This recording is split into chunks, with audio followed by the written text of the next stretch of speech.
A paz do Senhor, seja bem-vindo ao canal A Luz da Bíblia, Daniel Silva.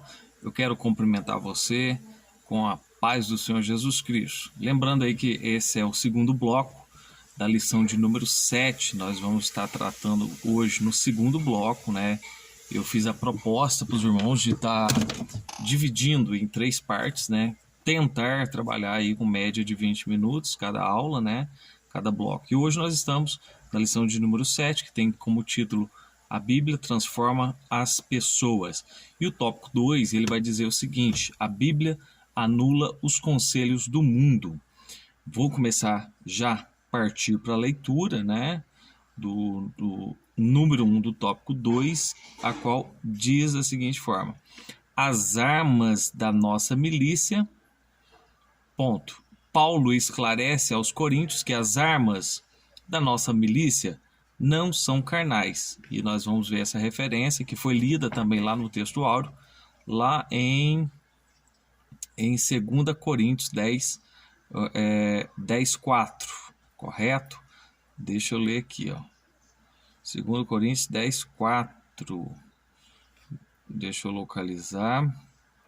Diz assim, ó: porque as armas da nossa milícia não são carnais, mas sim poderosas em Deus para a destruição das fortalezas. É claro que o destaque aqui é a parte A do verso, tá?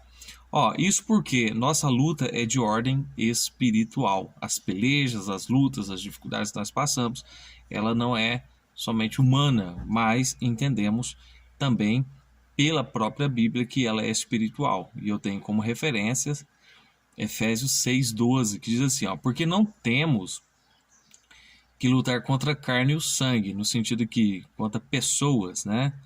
Mas sim contra os principados, contra as potestades, contra os príncipes das trevas deste século, contra as hostes espirituais da maldade nos lugares celestiais. Esse texto ele categoriza uma hierarquia no mundo espiritual, e nós estamos falando do mal mesmo, né? Nós estamos falando da forma que o reino de Satanás ele é organizado, tá? Então a ênfase aqui é entender que as nossas lutas não são humanas, elas, antes de tudo, elas são espirituais. É claro que você tem que discernir que não é a todo tempo que você está tendo uma peleja espiritual, e nem a todo tempo você está tendo uma peleja no sentido humano, intelectual, tá? É bom a gente deixar claro isso. Portanto, não usamos os métodos humanos, tais como subterfúgios, conchavos, ameaças, calúnias ou difamações. Nosso poderio de ataque não é carnal. Então, nós estamos falando do quê? Da Bíblia que transforma a vida das pessoas e da luta existente para que as pessoas sejam atingidas pelo poder da palavra de Deus. Então, aqui a ideia a ser passado é: nós não trabalhamos com subterfúgios, né? Ou seja, com pretexto, com desculpas, né?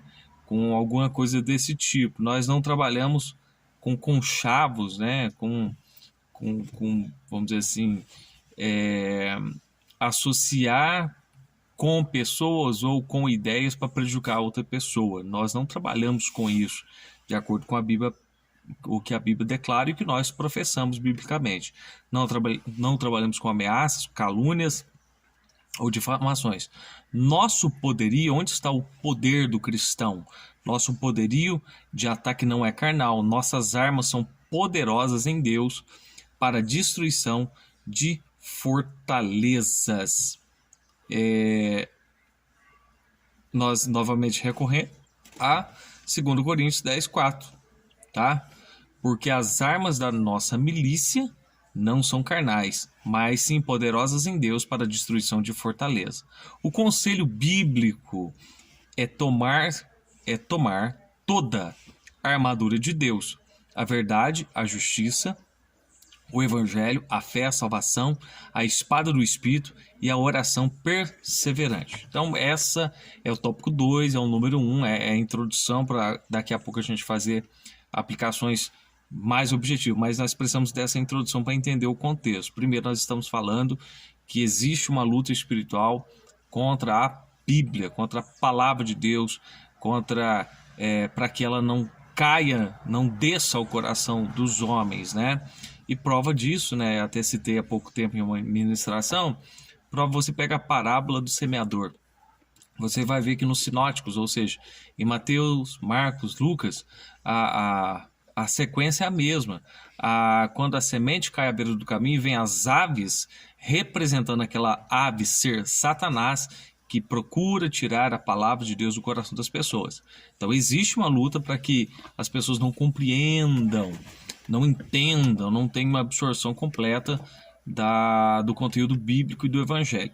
Então nós temos, como cristãos, de nos armar com a verdade, justiça, o evangelho, a fé, a salvação, a oração perseverante, com base lá em Efésios. Deixa eu pegar aqui, Efésios, eu vou ter que recorrer à Bíblia. Efésios 6, do 13 ao 18. Eu colei aqui, mas não... Efésios... Mateus, Marcos, Lucas, Coríntios...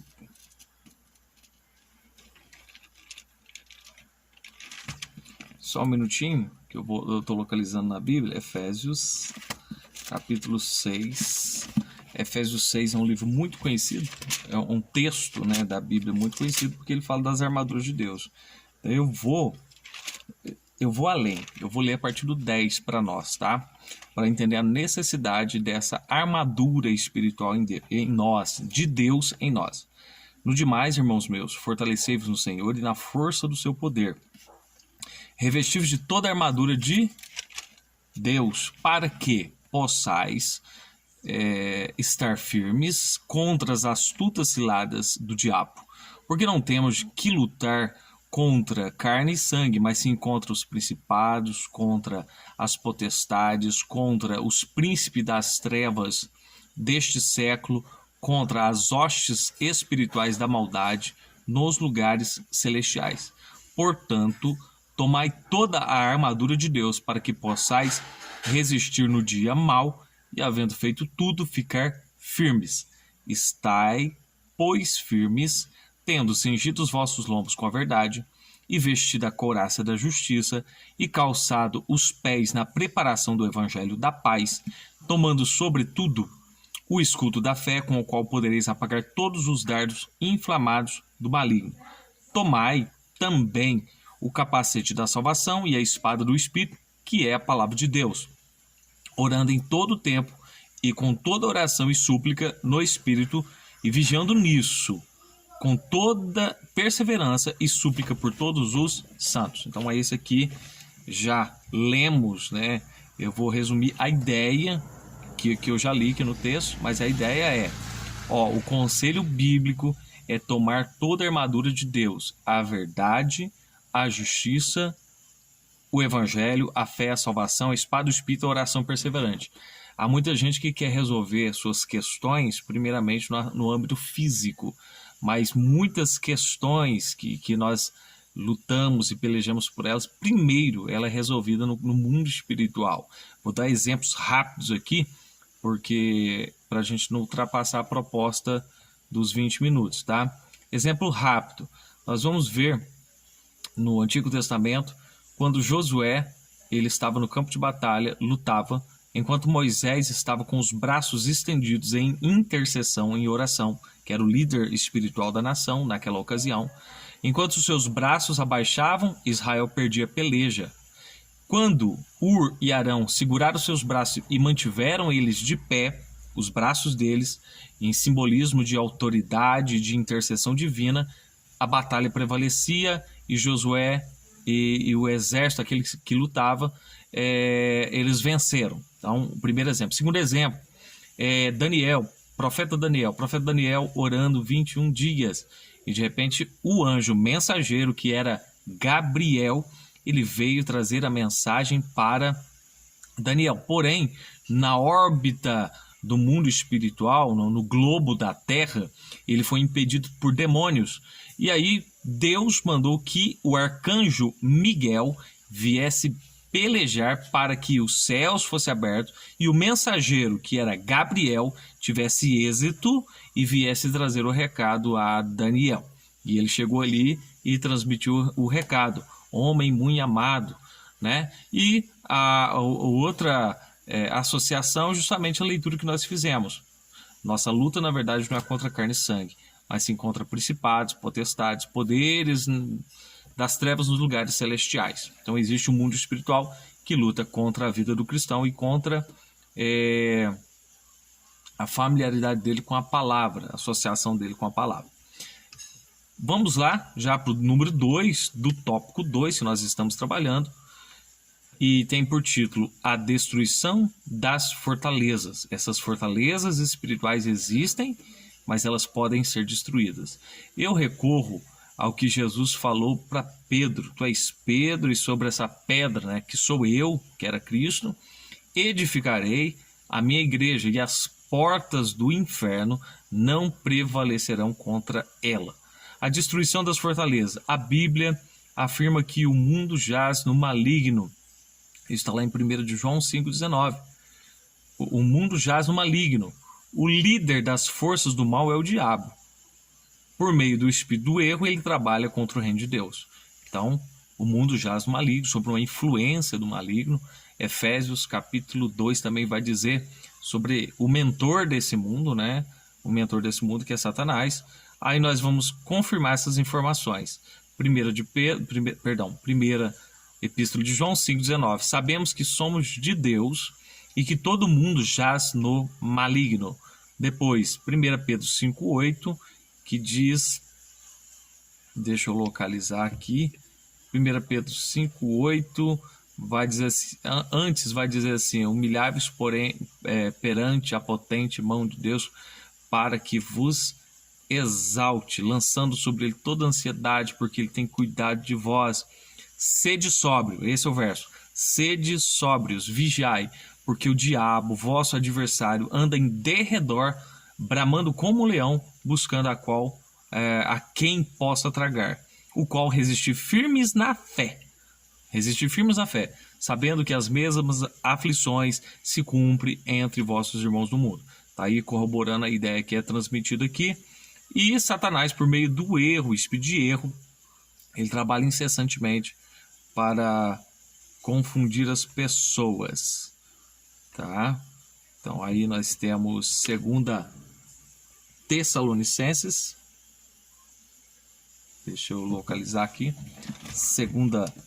2 Epístola de Paulo aos Tessalonicenses, Efésios, Filipenses, Colossenses, 2ª Carta de Paulo aos Tessalonicenses, deixa eu localizar certinha a referência, 2:4, 2:4, 2 Tessalonicenses, capítulo 2, versículo 4.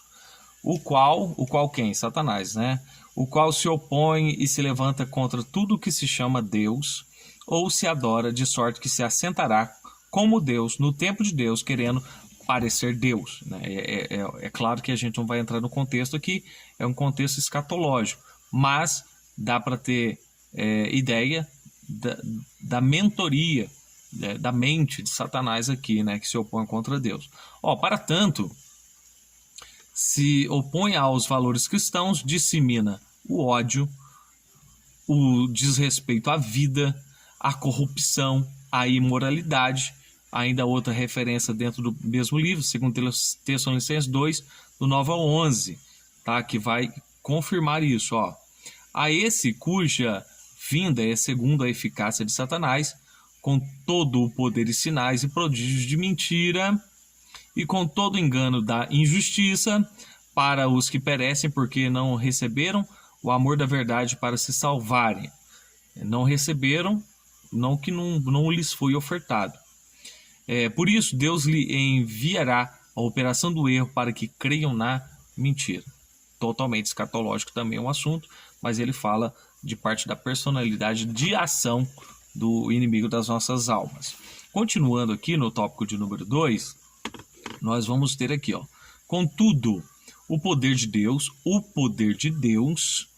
é capaz de destruir todas as fortalezas do diabo. A palavra de Deus anula o mal com graça e poder e liberta as almas da prisão espiritual. Isso é poderoso saber disso. É poderoso saber que a Bíblia declara também que quando Cristo ele deu o brado lá na cruz do Calvário, ele diz: está consumado. Ele subjugou o mundo espiritual aos seus pés. Ele subjugou, ele colocou debaixo da sua autoridade todo o mundo espiritual, demônios e todo tipo de mal que queira tentar contra a vida do ser humano e do cristão. É muito bom saber disso. Contudo, o poder de Deus é capaz de destruir todas as fortalezas do diabo. Eu quero que você grave, não é só frase de efeito, eu quero que você grave isso no seu coração, para que nunca e jamais você deixe o medo dominar o seu coração. O diabo tem poder, sim, tem, até um certo nível ele tem, intelectual, espiritual e etc. Ele tem poder, mas Deus ele é onipotente. O diabo tem poder, mas Deus ele é o todo-poderoso. A onipotência pertence somente a Deus. A onipotência, repito para que você grave, ela pertence somente a Deus. Mesmo sabendo que eu estou no campo espiritual, eu tenho que entender que em Cristo eu tenho vitórias por intermédio daquele que venceu todas as coisas. Aí eu recorro à Bíblia, eu gosto muito desse texto, né? Eu recorro pelo que Deus o exaltou soberanamente, pelo que lhe deu um nome, que é sobre todo nome. Que nome é esse? Jesus, é claro. Pelo que lhe deu um nome, que é sobre todo nome, para que ao nome de Jesus se dobre todo o joelho dos que estão em cima no céu, embaixo na terra e debaixo da terra. E debaixo da terra, na linguagem que nós estamos lendo aqui na Bíblia, ela é o inferno. Então todas as coisas estão submetidas ao poder de Cristo. Então é bom eu saber que eu tenho, se eu estou de bem com Deus, se eu estou vinculado com Deus, se eu estou com a minha vida em dia com Deus, eu não tenho o que temer. Amém? E a outra referência foi nos dada aqui, Judas, livro de Judas, meio-irmão de Jesus. O capítulo é 1, que é um capítulo só, né, o de Judas, né? Eu vou ler do 21 ao 23. Atente para essa leitura. Conservai-vos a vós mesmos no amor de Deus, esperando a misericórdia de nosso Senhor Jesus Cristo para a vida eterna. Apiedai-vos de alguns usando de discernimento e salvai alguns com temor, arrebatando-os do fogo, odiando até a túnica manchada de carne.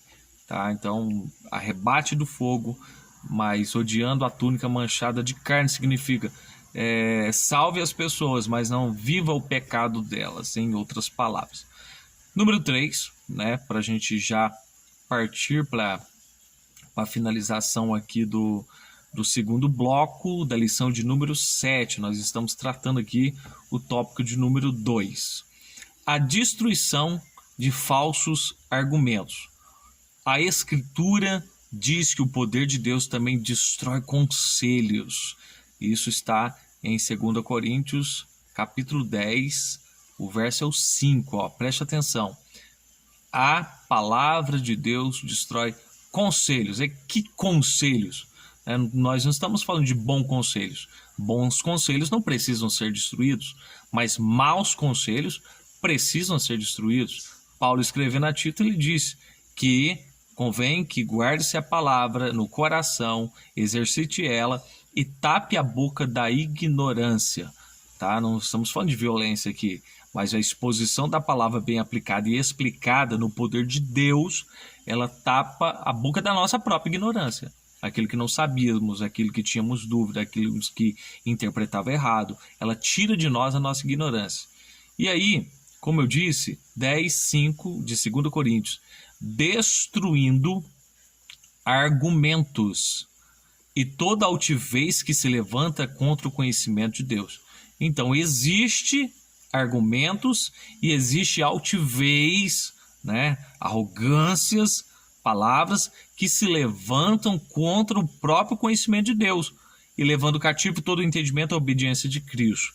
Tá? A parte A fala que existe a destruição de argumentos pelo poder do Espírito, pelo poder da palavra e pelo poder investido na própria palavra de Deus, que no bloco anterior nós dissemos que Cristo é a própria palavra.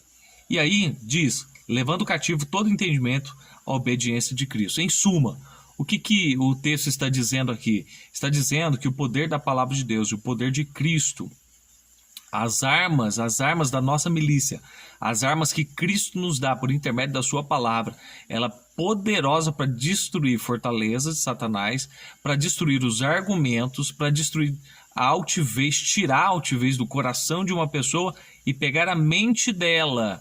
Não estamos falando de marionete.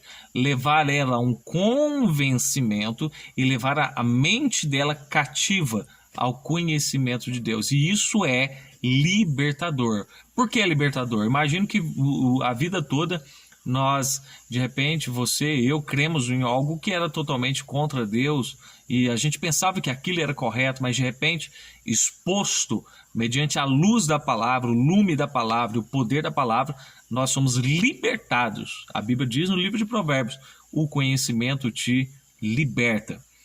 Continuando aqui, a Bíblia, na versão Nova Almeida atualizada, traduz como raciocínios falaciosos. Então, os conselhos que são destruídos são os raciocínios falaciosos. E o que é esse falaciosos, né? É uma palavra que falácia é a busca para enganar agindo de modo ardiloso, enganoso, que induz em erro, fazendo que alguém acredite em algo falso e mentiroso. Discursava com argumentos falaciosos em que há falsidade, elogio falacioso, ou seja, raciocínios falaciosos. Então existe a difusão e a disseminação de argumentos, raciocínios falaciosos que parecem transmitir uma verdade, mas na verdade estão transmitindo uma mentira. Eu pego dois textos aqui com todo respeito e zelo pela própria Bíblia, que nós pregamos que a Bíblia interpreta a Bíblia, correto? Eu pego dois textos. Primeiro eu vou lá em capítulo 3 do livro de Gênesis. Qual foi a ordenança de Deus para Adão e Eva? Falou assim, olha, de toda árvore que está no jardim, podem comer, mas da árvore que está no meio do jardim, não toque nela. Aí depois vem a conversação da serpente com a mulher. Olha, Deus disse isso? Mas eu acho que não é assim. Se vocês comerem, vocês serão abertos, vocês terão o conhecimento, vocês serão igual a Deus. Aí é um exemplo que eu consigo extrair de um argumento falacioso, porque ele desmentiu o que Deus falou, levou por o caminho do engano, e aí naquele momento a raça humana ela caiu. Por quê? Porque ela cedeu à tentação e à desobediência à única ordenança contrária que Deus tinha dado a ele. Falou, quero que vocês obedeçam isso. Argumento falacioso de Satanás. E Satanás não desiste. E até mesmo o Filho de Deus, ele tentou com palavras. Vamos lá, capítulo 4 de Mateus, onde Jesus é tentado. E nessa tentação, o diabo ele usa a própria Bíblia para argumentar e para tentar persuadir o próprio Deus, o próprio Cristo, a cair em erros, né? Nós vamos lá, ele pega emprestado, olha, está escrito, se você se lançar daqui vai ter anjos para te salvar. Verdadeiramente, ele estava usando a Bíblia, mas Jesus rebateu, olha, não tentará o Senhor teu Deus. Satanás tenta de novo, transforme pedra em pães, porque está escrito que você pode transformar pedra em pães. Mas aí Jesus rebate novamente com a autoridade da palavra, dizendo, nem só de pão viverá o homem, mas de toda a palavra que sai da boca de Deus. E novamente vem a situação de ele tentar, olha, te darei todos esses reinos, se prostrado me adorares. Aí Jesus vem novamente com a palavra e se defende e aniquila de uma vez aquela conversa, aquele debate, né? Dizendo, somente ao teu Deus adorarás e somente a ele honrarás. Vamos lá? Eu vou tentar fechar aqui em 6 minutos. Falamos premissas, o que seria raciocínios falaciosos, são premissas falsas, usadas para afastar as pessoas da verdade. Se aplica às ideologias anticristãs, dentre elas, vamos lá, o ateísmo eu vou falar aqui de forma bem resumida, o que é o ateísmo, doutrina que nega veementemente a existência de Deus, recusando toda afirmação ou sentimento que se baseia direto ou indiretamente na fé. Geralmente, os adeptos do ateísmo buscam explicações materialistas e científicas para questões como a criação do universo, da humanidade, enfim. Então, o ateísmo, a descrença em Deus, a procura distorcida por algo lógico, né? E acabam negando Deus, negando a existência. Tem lógico, tem várias ramificações aí do ateísmo. Por fim, também, olha, nós estamos falando o que se opõe contra Deus, ateísmo, o relativismo. Vamos lá, de forma sucinta, o que é o relativismo, né? Teoria filosófica baseada na relatividade do conhecimento.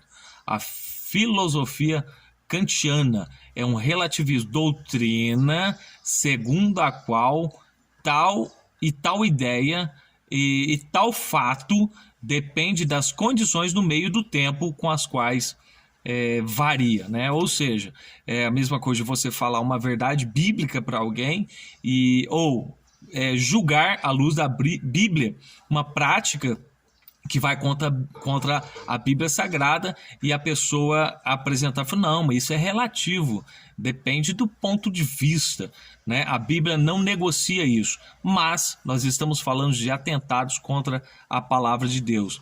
Depois vem o secularismo, né? Que luta contra a palavra de Deus, contra a Bíblia Sagrada.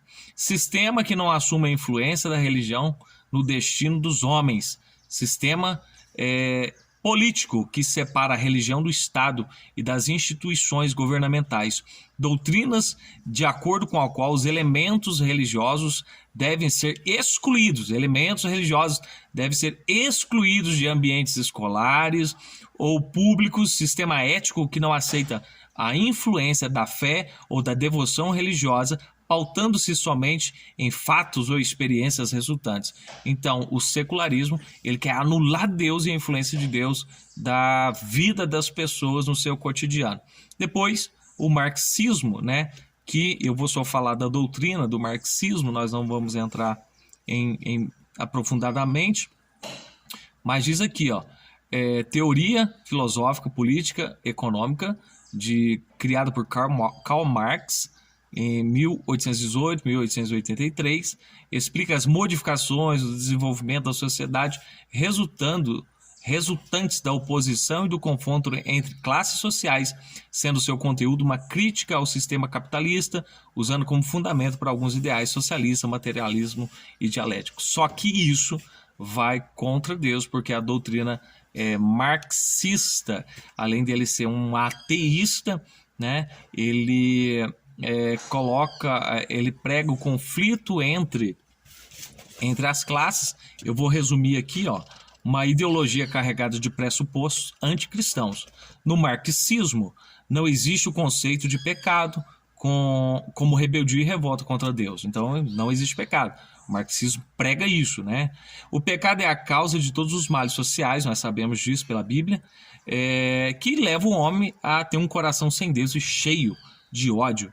O marxismo não tem como identificar essa realidade, porque ele por si, ele não se preocupa em combater aquilo que é pecado, porque ele não considera nada pecado, né? Relativiza as coisas também.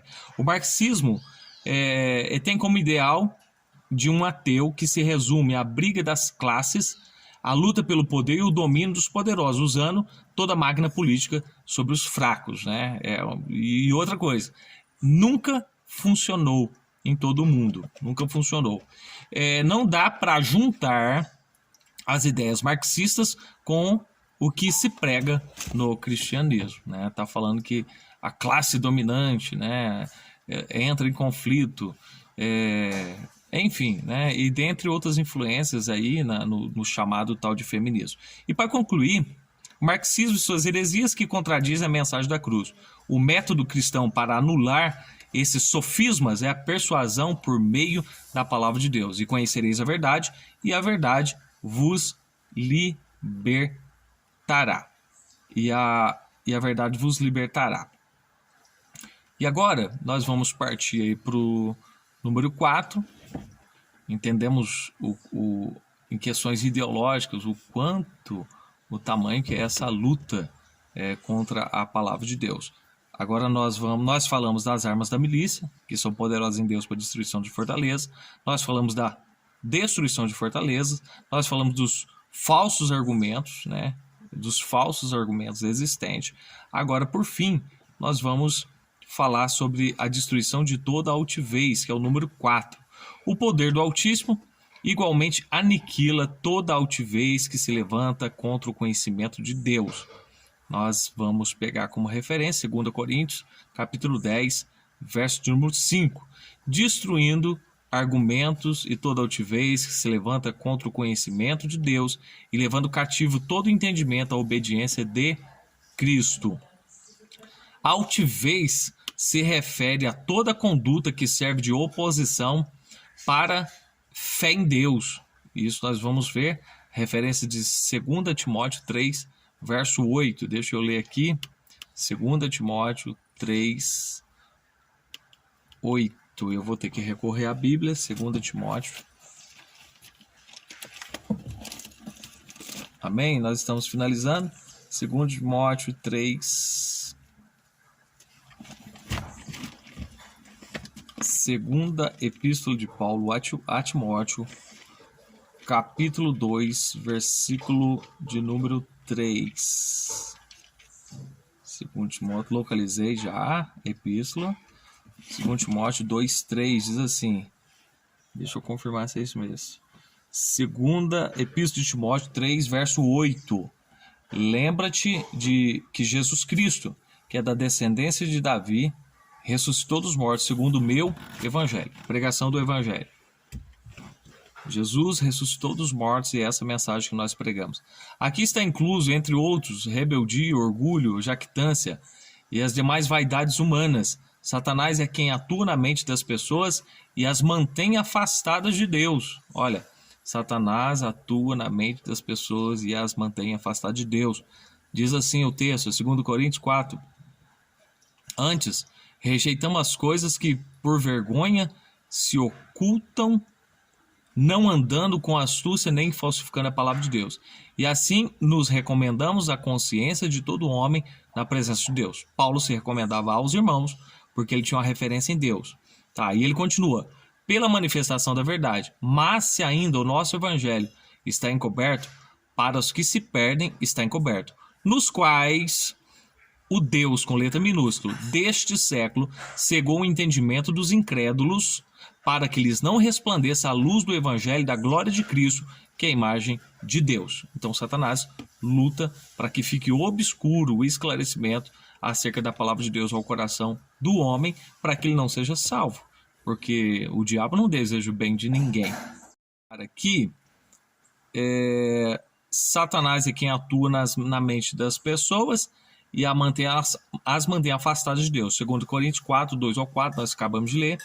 Porém, pela pregação da palavra, é aqui que nós vamos fechar o número 2, porém, pela pregação da palavra de Deus, o sistema soberbo do mundo é subjugado aos ensinos de Cristo. Então, pelo poder da palavra de Deus.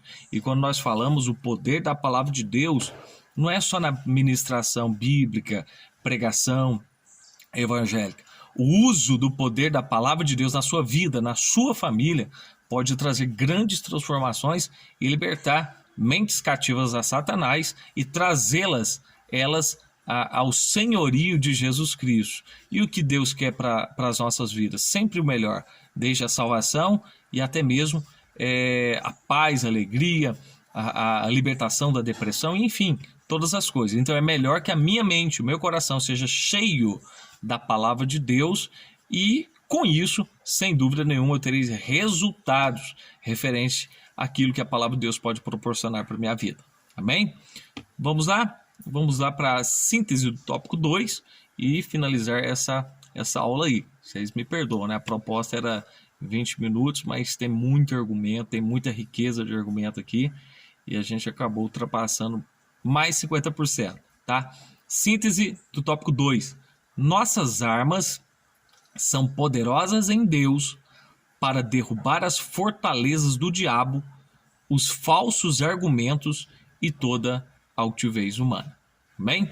Deus abençoe sua vida, em nome de Jesus. Em breve estaremos aí postando o terceiro bloco da lição de número 7 para finalizarmos essa lição. Amém? Deus abençoe a todos e a cada um, em nome de Jesus.